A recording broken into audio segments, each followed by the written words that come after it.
नमस्कार बच्चों, ये जो है पिछले वीडियो का ही कंटिन्यूएशन है। वहाँ हमने प्रसाद के व्यक्तित्व एवं कृतित्व पर विचार किया था और उस समय मैंने बताया था कि कामायनी पर हमें विशद रूप से चर्चा करनी है।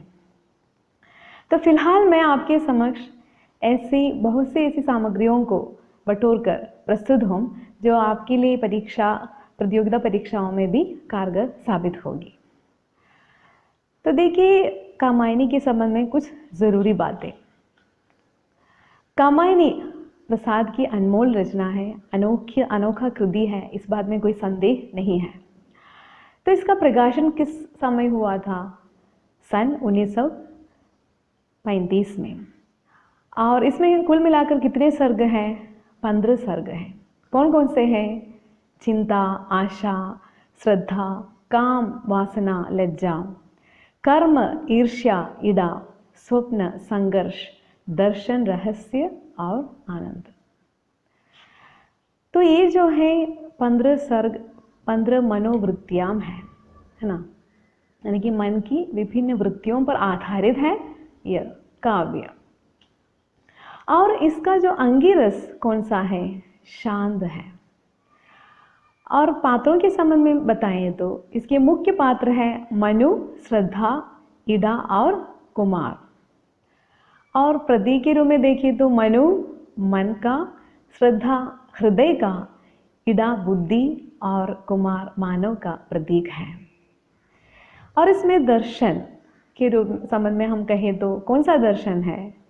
शैव दर्शन है। इसे हम प्रत्यभिज्ञा दर्शन, फिर क्या है, कश्मीरी दर्शन, इस तरह हम इसको अभिहित कर सकते हैं।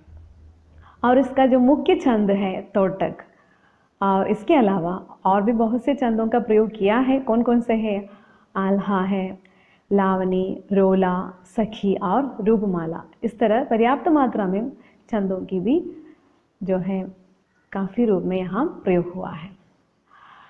फिर इस कृति को मंगला प्रसाद पारितोषिक से भी नवाजा गया है।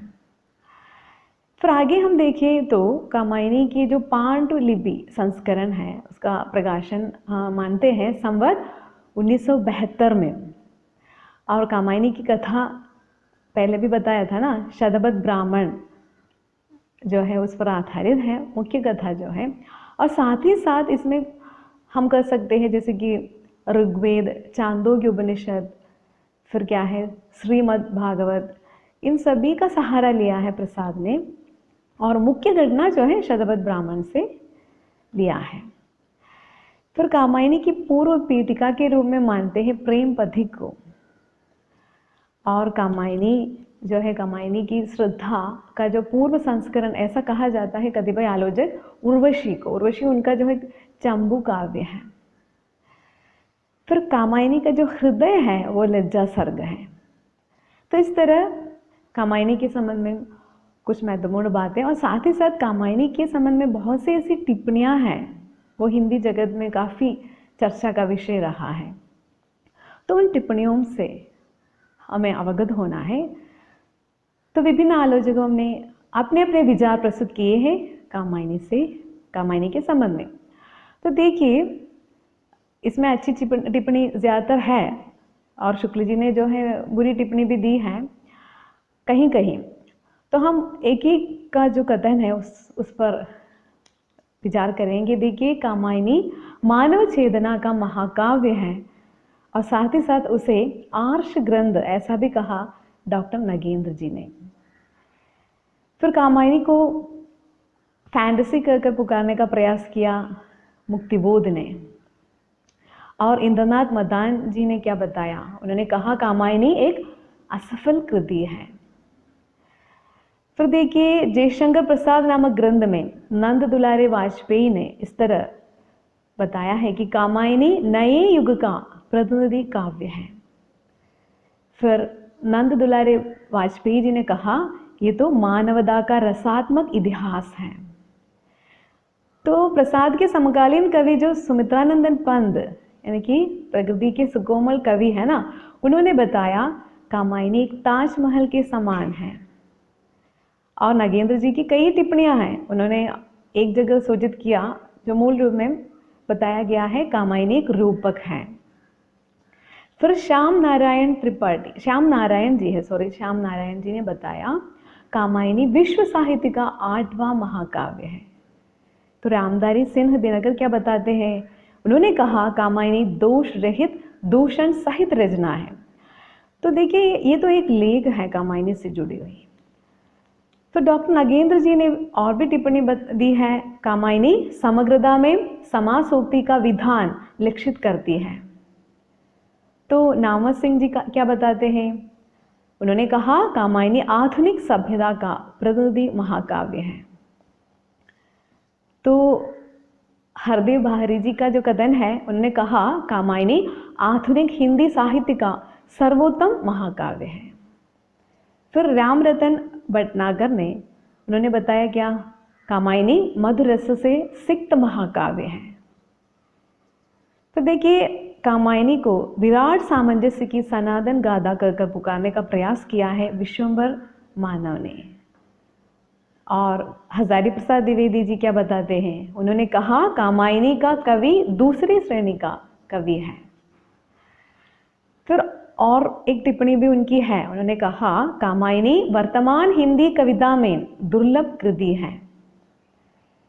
तो रामचंद्र शुक्ल जी का क्या बताते हैं, उन्होंने कहा कामायनी में प्रसाद ने मानवता का रागात्मक इतिहास प्रस्तुत किया है, जिस प्रकार निराला ने तुलसीदास के मानस विकास का बड़ा दिव्य और विशाल रंगीन चित्र खींचा है। इस तरह सूचित करने का प्रयास किया शुक्ल जी ने। तो अच्छी टिप्पणी है। और फिर शांतिप्रिय द्विवेदी जी, उन्होंने कहा कामायनी छायावाद का उपनिषद है। तो उस समय रामस्वरूप चतुर्वेदी जी क्या बताते हैं, कामायनी एक कंपोजिशन है, ऐसा कहा उन्होंने। तो बच्चन सिंह क्या बताते हैं, उन्होंने बताया कामायनी यानी कि उन्होंने सीधे कामायनी पर नहीं, उन्होंने कहा मुक्तिबोध की जो रचना है ना कामायनी पर, यानी कि कामायनी एक पुनर्रचना है। तो इससे जुड़ी हुई एक टिप्पणी है, यानी कि मुक्तिबोध की कामायनी संबंधी अध्ययन फूहड़ मार्क्सवाद का नमूना है। इस तरह बताने का प्रयास किया बच्चन सिंह ने। और भी उन्होंने कहा जैसे कि प्रसाद के नाटक कामना जो है उसको कामायनी का प्रस्ताविक माना है उन्होंने। फिर कामायनी को पुनर्रचना करने वाले आलोचक है ना मुक्तिबोध, तो उनका कथन है कामायनी जीवन की पुनर्रचना है। और फिर क्या है, कामायनी मनोविज्ञान की ट्रीटाइस है, यानी कि मनोवैज्ञानिक ग्रंथ है, इस तरह सूचित करने का प्रयास किया है डॉक्टर नागेंद्र जी ने। और देखिए रामस्वरूप चतुर्वेदी जी क्या बताते हैं, कामायनी आधुनिक समीक्षक और रचनाकार दोनों के लिए परीक्षा स्थल है। फिर शुक्ल जी और एक टिप्पणी उन्होंने दी है, उन्होंने कहा इसकी अंदर योजना त्रुटिपूर्ण और समन्वित प्रभाव की दृष्टि से दोषपूर्ण है। तब तो नागेंद्र जी क्या बताते हैं, कामायनी समग्रता में समासोक्ति का विधान लक्षित करती है। तो यहाँ तक रामचंद्र शुक्ल जी ने जो है उसका भी उल्लंघन किया है। उन्होंने कहा कामायनी काव्य जो है अन्योक्ति तो नहीं है ही नहीं, और समासोक्ति भी नहीं कहा जा सकता है, ऐसा कहा था उन्होंने। और साथ ही साथ शुक्ल जी ने जो है कामायनी को मधुचर्या कर उसकी निंदा की थी। और इससे भी जुड़ी हुई एक टिप्पणी है, यानी कि उन्होंने कहा यदि मधुचर्या का अतिरेक और रहस्य की प्रवृत्ति बाधक न होती तो इस काव्य के भीतर मानवता की योजना शायद अधिक पूर्ण और सुव्यवस्थित रूप में चित्रित होती। इस तरह उन्होंने बताने का प्रयास किया है। और देखिए महादेवी वर्मा जी, यानी कि वेदना की कवियत्री महादेवी वर्मा जी क्या बताते हैं इसके संबंध में, कामायनी के संबंध में। उन्होंने कहा प्रसाद जी की कामायनी महाकाव्यों के इतिहास में एक नया अध्याय जोड़ती है, क्योंकि वह ऐसा महाकाव्य है जो ऐतिहासिक धरातल पर प्रतिष्ठित है और सांकेतिक अर्थ में मानव विकास का रूपक भी कहा जा सकता है। यानी कि डॉक्टर नागेंद्र जी की जो टिप्पणी है ना, उनसे मिलती जुलती एक टिप्पणी है यह। फिर नंद दुलारे वाजपेयी जी क्या बताते हैं, उन्होंने लिखा है इस तरह, देखिए प्रसाद जी को भी जोड़कर उन्होंने कहा, प्रसाद ने मानव वृत्तियों का निरूपण करने वाले इस ग्रंथ में क्या है, दार्शनिकता का अभाव अवश्य दिया है, दार्शनिकता का आभास अवश्य दिया है, पर वह दार्शनिकता काव्य का अंग बनकर आई है और उसकी प्रकृति भावना भूमि पर ही अधिष्ठित है। वह इस काव्य वस्तु के वर्णन में और भावनात्मक स्वरूप में कोई भी ठेस नहीं पहुंचाती है, यानी कि काव्य के लिए कोई भी दोष उत्पन्न करने वाली नहीं है, ऐसा बताया गया। यानी कि हमेशा शुक्ल जी इसका उल्लंघन करते रहते हैं, तो इसके लिए भी एक जवाब के रूप में है यह कथन। और मुक्तिबोध जी का और एक कथन है इससे जुड़े हुए, वे बताते हैं कामायनी में वर्णित सभ्यता प्रयासों के पीछे प्रसाद जी का अपना जीवनानुभव, अपने युग की वास्तविक परिस्थिति, अपने समय की सामाजिक दशा बोल रही है। देखिए बेहद अच्छी टिप्पणी है उन्होंने दी है। तो इस तरह देखिए तो एक ग्रंथ के लिए इतनी सारी टिप्पणियाँ, तो हम अवाक रह जाते हैं ना। और भी बहुत सी चर्चित टिप्पणियाँ हैं, लेकिन मैंने मुख्य जो है उन बातों को आपके सामने प्रस्तुत किया है। अब आप ध्यान ही दीजिएगा, इसके संबंध में आप सोचिएगा और देखिए, तब तो यहाँ हमें मिलता है ये छायावादी युग में एक हलचल मचाने वाली रचना है ना, है कि नहीं। और साथ ही साथ कतिपय आलोचक मानते हैं कि ये कामायनी जो है, जिस प्रकार भक्तिकाल में रामचरितमानस को जब स्थान प्राप्त था, वही स्थान छायावादी युग में कामायनी को प्राप्त है। तो इस तरह इस अनमोल कृति की यही विशेषता है। तो आज मैं यहीं पर ये समाप्त करना चाहती हूँ। अगली क्लास में हम कामायनी की जो कथा वस्तु है उस पर बेहद गहराई से विचार करेंगे। और आज के लिए इतना ही, तो आपसे मैं विदा लेती हूँ। धन्यवाद।